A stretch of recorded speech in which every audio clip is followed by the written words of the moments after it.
xa dòng ngân vang. Vài cơn nắng phiêu du theo làn phấn hồng manh, là công chúa hay nàng là tiên nữ trong tranh. Gió cuốn mây mang theo tình ta đến nơi.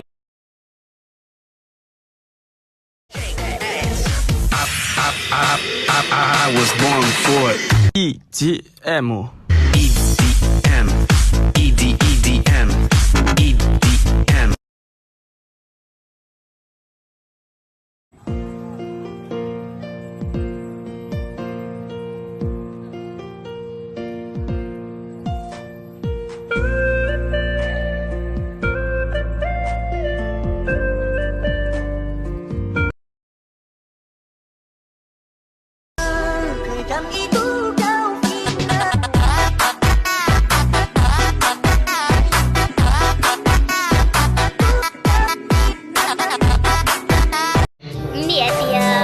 vừa sai rồi vừa sai tụi lần lâu là thành lưới vừa sai tụi lần đùa là thì lưới vừa này số bùi gió hết nè.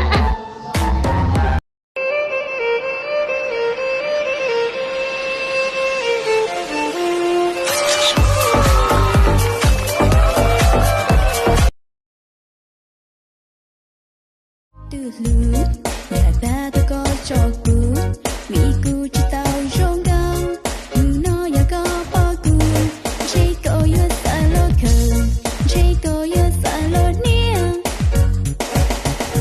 Anh hát cho em nghe những giai điệu ngân vang. Vài cơn nắng phiêu du theo làn phấn hồng manh, là công chúa hay nàng là tiên nữ trong tranh. Gió cuốn mây mang theo tình ta đến nơi.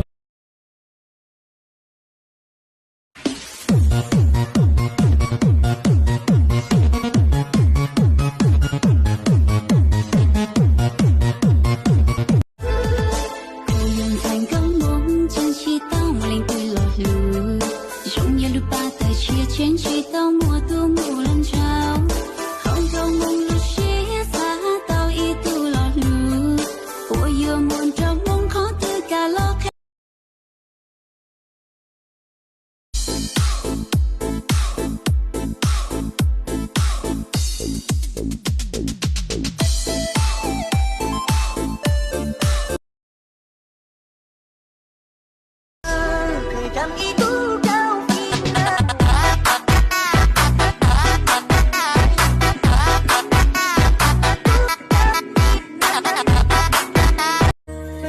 Xanh cao phong nhạc khó thứ tuaจะยัวชงเกาอัวลัวว่าเจ้ากูลูเชียนยอดชีตัว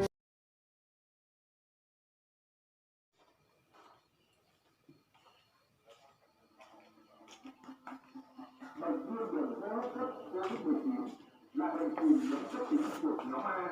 Theo đó,